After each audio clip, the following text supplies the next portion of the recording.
Hi, this is JP Morgan. Today on the Sidelines, we're going to take a look at batteries. What you can fly with, what you feel comfortable checking in your checked bags, what you should carry on with you, and what you shouldn't take with you.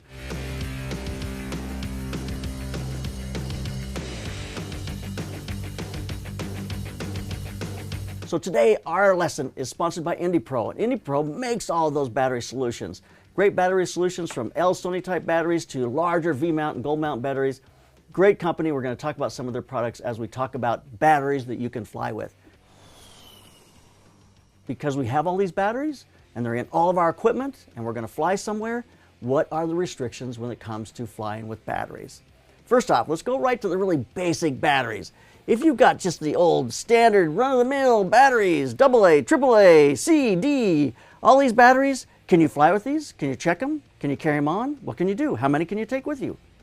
You can take as many of these as you want. You can check them, you can put them in your carry-on, and you can put them in devices. There is no restriction on how much of these batteries you can take with you on an airplane. But now let's move to lithium ions. Lithium ion batteries are in just about everything that we use, and this is where the restrictions start to be a little strange. First off, any batteries that go in cameras and are in cameras can be left in the cameras, and they are considered no problem whatsoever. So Canon batteries, Sony batteries, even the large one for my C200, it's still under 98 watts, and it can go in the camera and be left in the camera, and it can be carried on with it in the camera, or it can be put into the luggage. If you want to check it, you can check it as long as it's in the camera.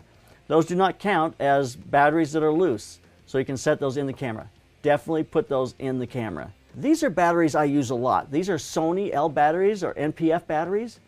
These batteries are seldom installed in anything. As wonderful as these L series batteries are from IndiPRO, the problem with them is that they have contacts and they're rarely ever in anything.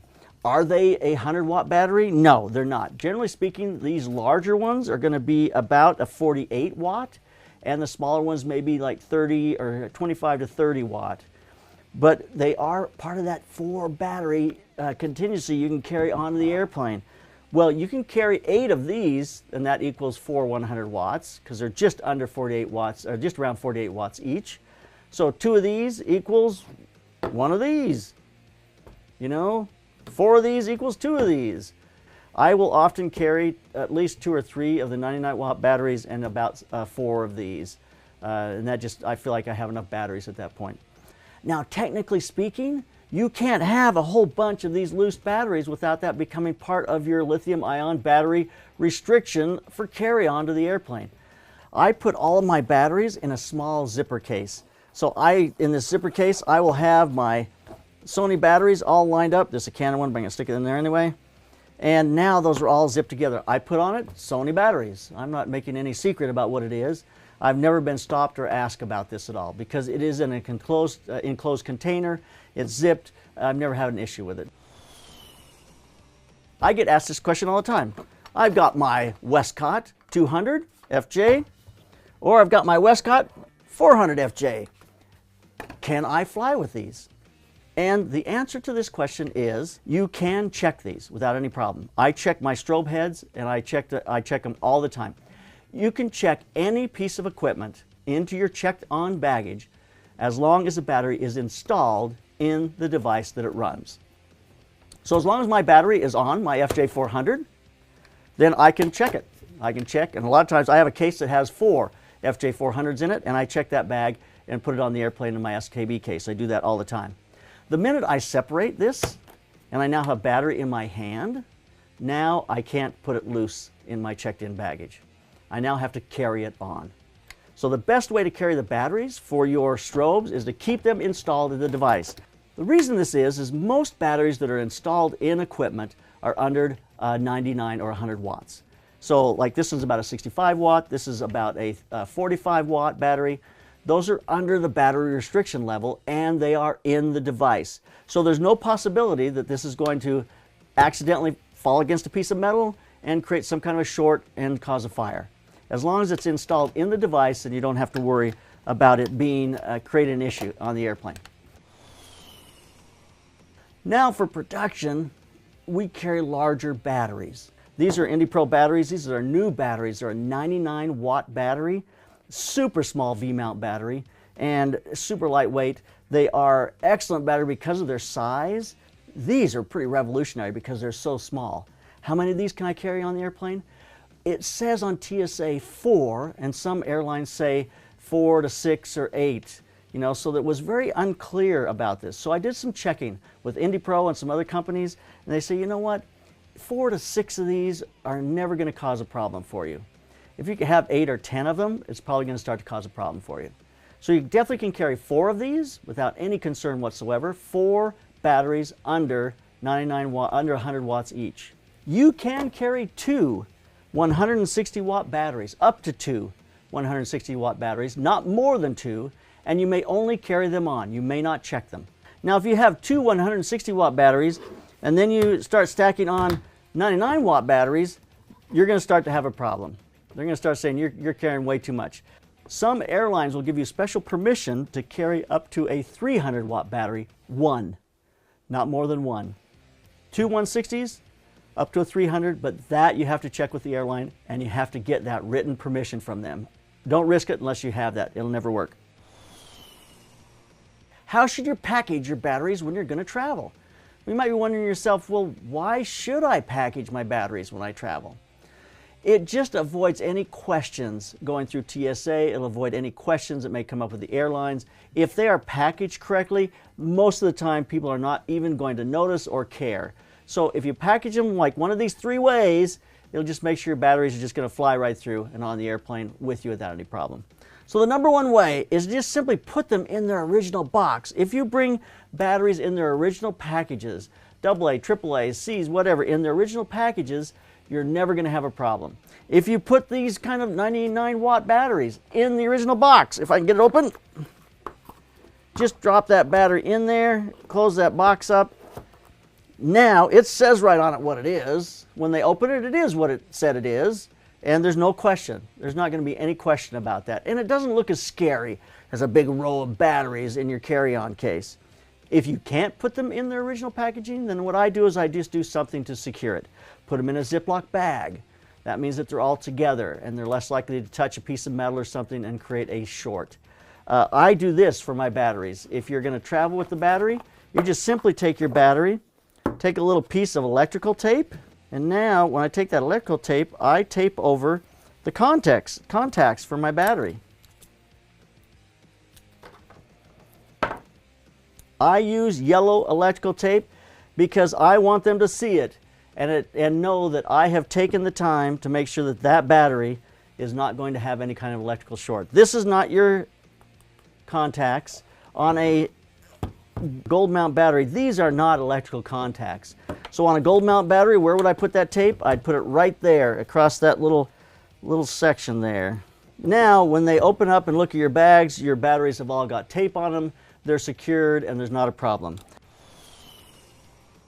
And now, 3 great tips helping you travel just a little easier. Number 1 is get a media badge. You can download this over at thesunlens.com.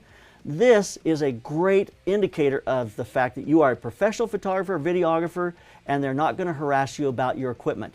With a media badge, you can call ahead of time and tell them that you are flying with media rate.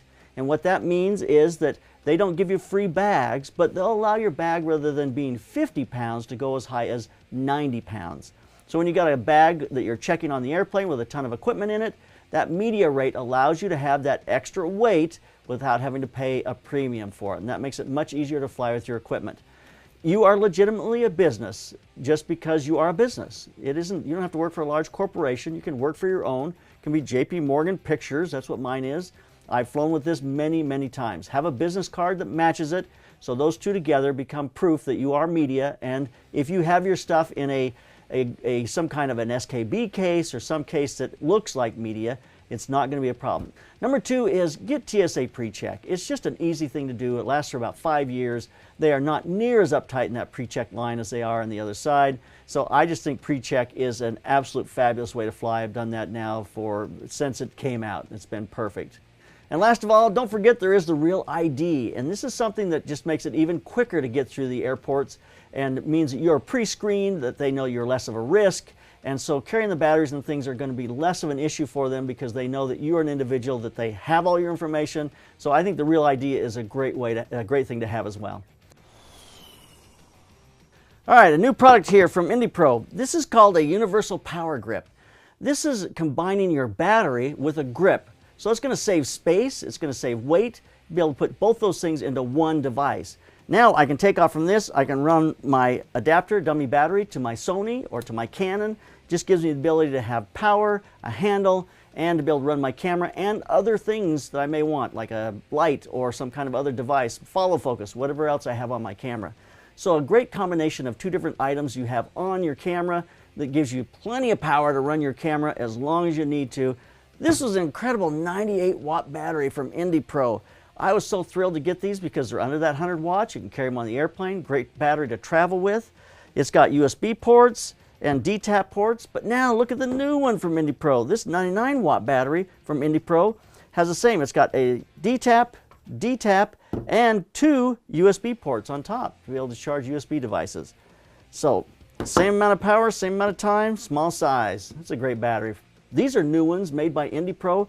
These are incredible batteries because they give you an indicator, an LED indicator, to know what kind of power is in the battery. Generally speaking, with this type of battery, you don't get that. Comes with a great charger to be able to charge 2 of these at the same time. The nice thing about these new NPF batteries from IndiPRO is that you've got a USB port right here. So that USB port allows you to charge your phone or any other device that runs on USB. So it's got a USB out, and it's also got a USB in. You can charge these with a power block and a cable to this USB port as well. This is a new product from IndiPRO. This is an NPF battery plate. You've got the ability to put 2 NPF batteries on here. You've got 4 DTAPs to be able to run other equipment off from this. It's got 15mm rods, so you can run it on the back of a rig to be able to attach it. It also has a LEMO, a 2-pin LEMO, to be able to run that into follow focus or other types of devices that run off that LEMO connection. This is an integrated kind of Sony solution for being able to put that on the back of a rig, that 15mm rod. So this is a great offering with those DTAPs and the LEMO pin. Gives you a lot of options. So let's wrap this up. Just remember, with lithium ion, you can carry 4 batteries under 100 watts on the airplane with you. You can't check them if they're loose. You can check them if they're in other devices. You can also take 2 160s or sometimes a 300 with special permission. That is the basics for all battery travel. Make sure you tape them up and secure them so they're not going to be loose, and that gives you kind of a general idea. You can get everything on that airplane and go where you need to go. All right, so make sure you leave us some comments. Tell us any experiences you've had with TSA, and sometimes you get a strange person at TSA that just doesn't get it. So I would print out these instructions, take them with you, and show them I took this right off from the FAA website, and that will help them to understand that you know what you're talking about. All right, so make sure you leave a comment. Oh, my word, I've got a flying airplane here, you know, pilot and all. Here we go. So keep those cameras rolling. Keep on clicking.